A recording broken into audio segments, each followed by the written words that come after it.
नमस्कार बच्चों, कैसे हैं आप सब। आशा करती हूँ आप सभी अच्छे होंगे, स्वस्थ होंगे, खुश होंगे और अपनी पढ़ाई भी अच्छे से कर रहे होंगे। तो जैसा कि आप सभी जानते हैं, मैं हूँ आपकी हिंदी की अध्यापिका और मैं स्वागत करती हूँ आप सभी का आईसीटी वर्चुअल क्लासरूम में। और आज हम यहाँ पर एकत्रित हुए हैं पढ़ने के लिए क्लास 7th की हिंदी। क्लास 7th की हिंदी में आज हम आपके हिंदी व्याकरण का पार्ट लेंगे। हिंदी व्याकरण में मैंने आपको बहुत बार अव्यय शब्द और अविकारी शब्दों के बारे में बताया है। तो आज हम इन्हीं को पढ़ने वाले हैं, इन्हीं के बारे में जानेंगे। तो आज आप सभी अपने हिंदी व्याकरण की कॉपी पेन पेंसिल निकालेंगे और उसमें लिखना शुरू करेंगे एक नए पेज से अव्यय शब्द और अविकारी शब्दों के बारे में। तो अव्यय शब्द से आप क्या समझते हैं? अभी तक बहुत सारी चीजें हमने पढ़ी, संज्ञा पढ़ा, उसमें भी मैंने अव्यय शब्द आपको बताया कि अव्यय शब्द क्या होते हैं। और भी चीजें हमने पढ़ी थी। शायद हमने अव्यय शब्दों को भी पहले डिस्कस किया है, यानी कि इनके बारे में भी मैंने आप लोगों को बताया है। तो आप में से कई बच्चे जानते होंगे कि क्या होते हैं अव्यय शब्द और अविकारी शब्द। और इसमें कंफ्यूज नहीं होना है कि अव्यय शब्द और अविकारी शब्द दोनों ही एक ही होते हैं। अव्यय शब्दों को ही अविकारी शब्द कहा जाता है। तो दोनों का मैं पहले अर्थ बताऊंगी आपको। अव्यय यानी कि जिसको व्यय, अ का अर्थ है नहीं, व्यय का अर्थ है खर्च, जो खर्च नहीं होता है। ठीक है। अविकारी जिसमें विकार उत्पन्न नहीं होता है, यानी कि जिसमें कोई भी परिवर्तन नहीं आता है। तो इस प्रकार के शब्द यानी कि जिनको हम, जिसमें सेंटेंस में चाहे समय आए, चाहे लिंग आए, वचन आए, कारक आए, किसी के भी आधार पर ये अपने रूप को परिवर्तित नहीं करते हैं। यानी कि ऐसे शब्द जो वाक्य में, हर वाक्य में, केवल एक वाक्य में नहीं, हर वाक्य में एज इट इज बने रहते हैं, ऐसे के तैसे बने रहते हैं। किसी और के आधार पर जैसे क्रिया परिवर्तित हो जाती है ना। अगर आप पढ़ रहे हैं लड़के खेल रहे हैं, लड़कियां खेल रही हैं, या एक सिंगल लेंगे आप, मोहन खा रहा है। तो क्रिया आप देखिए, जो मैंने तीनों आपको यहाँ पर वाक्य बताए, तीनों में अलग अलग थी। इसी तरह यहाँ पर अगर हम अव्यय शब्दों की बात करें तो अव्यय शब्द वे शब्द होते हैं जो अपने रूप को परिवर्तित नहीं करते, चेंज नहीं करते। तो यही सब आज हम पढ़ने वाले हैं। बिल्कुल कॉपी पेन पेंसिल लेकर शायद आप रेडी हो गए होंगे। शुरू करेंगे हम आज का सेशन, चलेंगे स्मार्ट बोर्ड की तरफ। सभी बच्चे ध्यान से सुनेंगे। तो जैसे कि मैंने आप लोग को बताया, हम पढ़ेंगे अव्यय शब्दों के बारे में या अविकारी शब्दों के बारे में। अविकारी शब्द और अविकारी शब्दों को ही अव्यय शब्द कहा जाता है।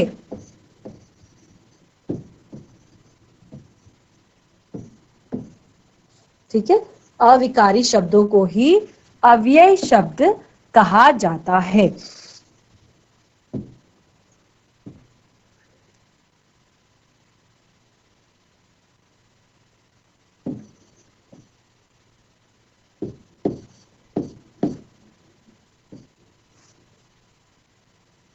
तो अभी हम पढ़ रहे हैं अव्यय शब्द, और मैंने अव्यय शब्दों को आपको परिभाषित कराया, अव्यय शब्दों के बारे में बताया कि जो शब्द हर सेंटेंस में, हर वाक्य में लिंग, वचन, कारक के अनुसार अपने रूप को परिवर्तित नहीं करते हैं।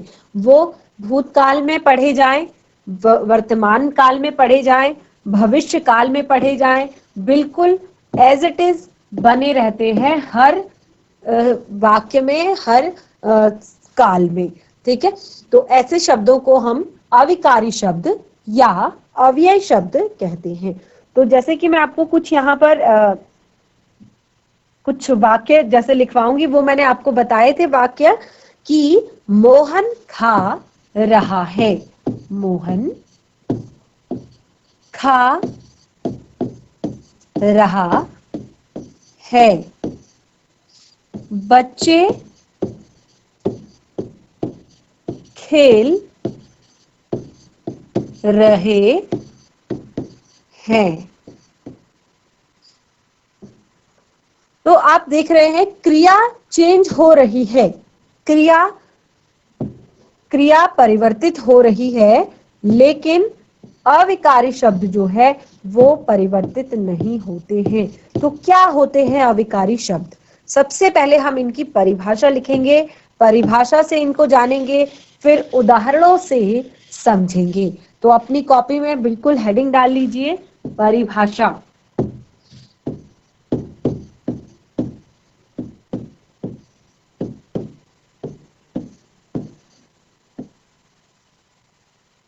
देखिए, जिन शब्दों में लिंग, वचन, काल, पुरुष आदि के कारण कोई भी या कोई परिवर्तन नहीं होता, उन्हें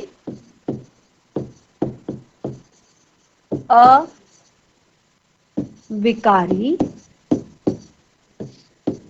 या अव्यय शब्द कहते हैं।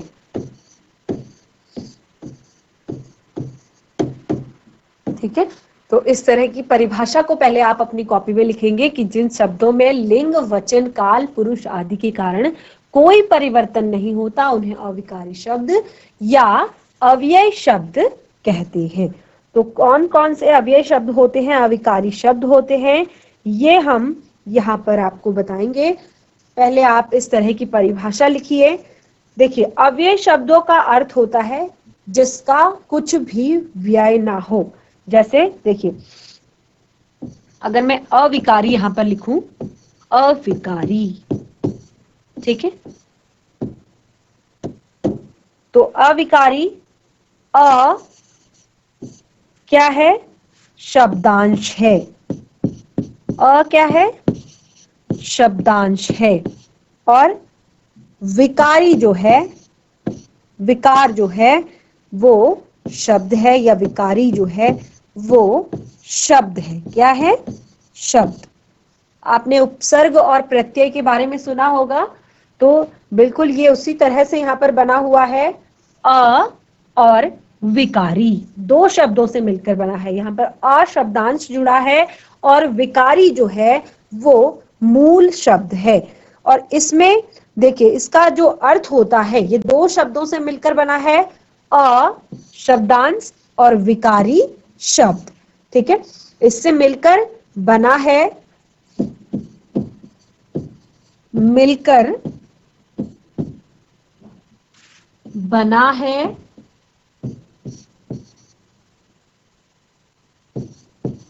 और जिसका अर्थ होता है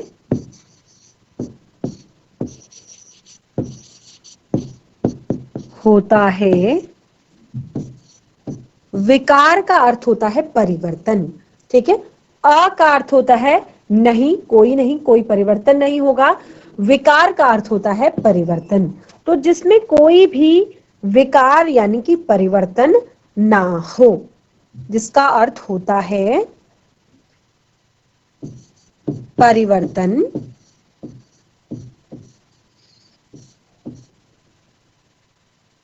ना हो।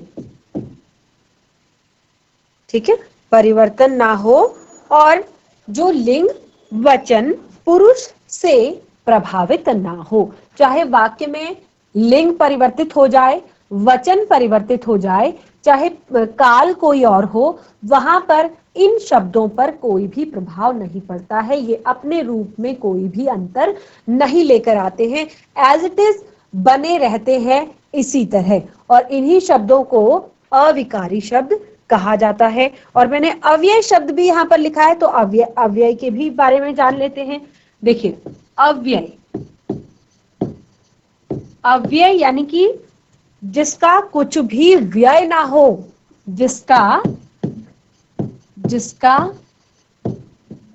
कुछ भी व्यय, व्यय यानी कि खर्च, ठीक है। व्यय को क्या कहते हैं? खर्च। तो जिसका कुछ भी व्यय ना हो, जिसमें कोई भी परिवर्तन, देखिए अगर आपके पास 10 रुपीज का नोट है और आप उसको दुकानदार को देते हैं, सामान लेते हैं, तो उसमें क्या होता है, आपके जो 10 रुपीज है वो 8 रुपीज, 5 रुपीज में बदल जाते हैं। आपके पास पैसे कम हो जाते हैं, आपने पैसे व्यय कर दिए, खर्च आपने पैसे कर दिए, तो परिवर्तन आया ना आपकी जो पैसे हैं उनमें। लेकिन यहाँ पर अव्यय, कुछ भी खर्च नहीं होता है। यहाँ पर जैसा शब्द था बिल्कुल वैसा का वैसा शब्द बना रहता है, यानी कि वाक्य में जब हम उसको प्रयोग करते हैं, किसी भी वाक्य में प्रयोग करते हैं, तो वो कभी भी अपने रूपों को नहीं बदलते हैं। ऐसे शब्दों के कुछ उदाहरण मैं आपको यहाँ पर दूंगी। कौन कौन से ऐसे शब्द हैं? वैसे तो अव्यय शब्द बहुत सारे होते हैं, बहुत ही ज्यादा होते हैं, लेकिन कुछ शब्दों के उदाहरण मैं आपको यहाँ पर दूंगी। जैसे इधर, और, परंतु, किंतु,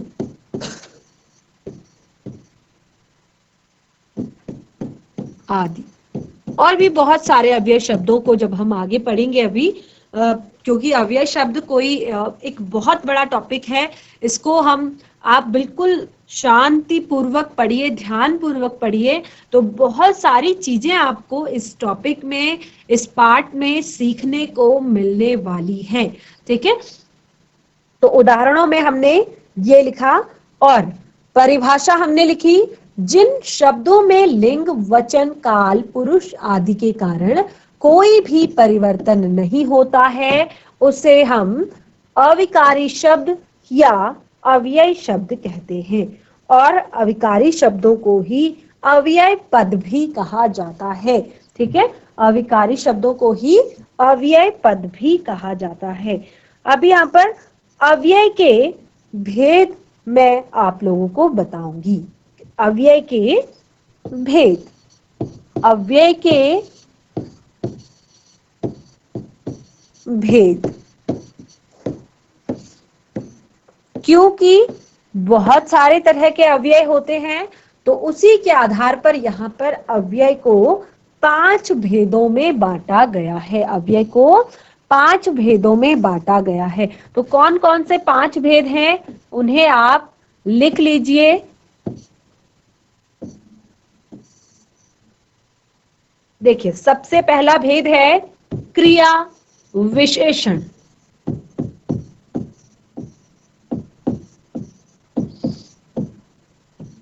क्रिया विशेषण। अगला है संबंध बोधक। अगला है समुच्चय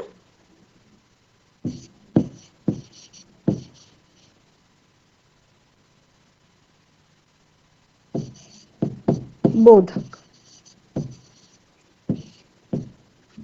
विस्मय आदि बोधक।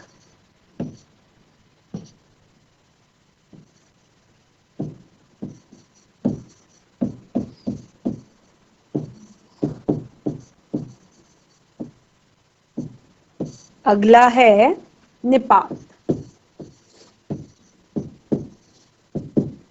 तो ये 5 भेद अव्यय शब्दों के, अविकारी शब्दों के यहाँ पर आपको मैंने बताए। क्रिया विशेषण, संबंध बोधक, समुच्चय बोधक, विस्मयादि बोधक और निपात। अब हम एक एक करके पांचों भेदों को पढ़ेंगे, उसके बाद आप समझ जाएंगे क्या होते हैं अव्यय शब्द और किस तरह ये परिवर्तित नहीं होते हैं, किस तरह ये बने रहते हैं। 5 टाइप के होते हैं, क्रिया विशेषण, संबंध बोधक, समुच्चय बोधक, विस्मयादि बोधक और निपात। ठीक है, 5 टाइप के होते हैं, यानी कि 5 भेद अव्यय शब्दों के होते हैं, 5 अलग अलग तरह के होते हैं। क्रिया विशेषण, तो क्रिया विशेषण आप लोगों को जरूर पता होगा कि क्रिया विशेषण क्या होता है। क्रिया के बारे में सभी को पता है ना, क्रिया क्या होती है? कई बार हमने क्लास में डिस्कस किया है, कई बार हमने पढ़ा है क्रिया किसे कहते हैं, 6 क्लास में भी पढ़ा है और अभी 7th में आकर भी काफी पढ़ चुके हैं। तब से जब भी हम ग्रामर, हिंदी ग्रामर पढ़ते हैं, हिंदी व्याकरण पढ़ते हैं, तो उसमें हम कुछ भी जो टॉपिक हमारा आता है तो अक्सर हम उस पर बात करते हैं, उस पर डिस्कशन करते हैं। तो क्रिया के बारे में आप सभी जानते हैं कि जिस शब्द से हमें किसी कार्य के होने का या किए जाने का बोध होता है उसे क्रिया कहते हैं, और क्रिया की विशेषता को बताने वाले शब्दों को क्रिया विशेषण कहते हैं। तो क्रिया विशेषण जो है, कुछ ऐसे क्रिया विशेषण शब्द जो अव्यय हैं उनके बारे में हम यहाँ पर पढ़ेंगे। तो अक्सर जो है क्रिया विशेषण शब्द जो है अव्यय शब्द होते हैं। तो अभी हम क्रिया विशेषण यानी कि जो अव्यय का पहला भेद है उसके बारे में पढ़ेंगे। तो बिल्कुल एज इट इज अपनी कॉपी में ऐसे ही लिखिए कॉपी में लगातार, फिर आप घर में जब रिवाइज करेंगे तो आपको बहुत अच्छे से समझ में आ जाएगा। देखिए, सबसे पहले मैं आपको कुछ यहाँ पर वाक्य हम लिखेंगे, कुछ वाक्य लिखेंगे, उसके बाद हम एक्सप्लेन करके मैं आप लोग को बताऊंगी अच्छे से।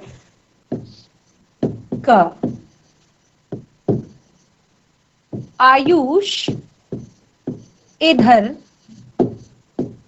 आ रहा है।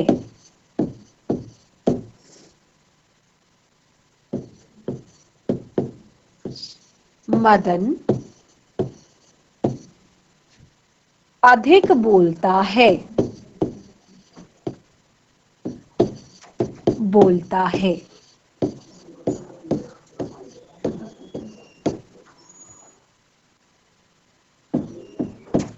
नेहा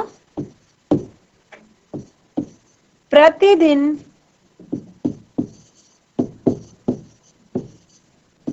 समाचार पत्र पढ़ती है।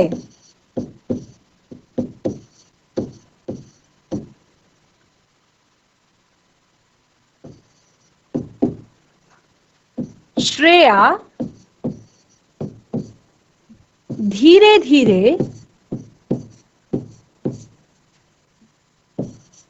पढ़ रही है।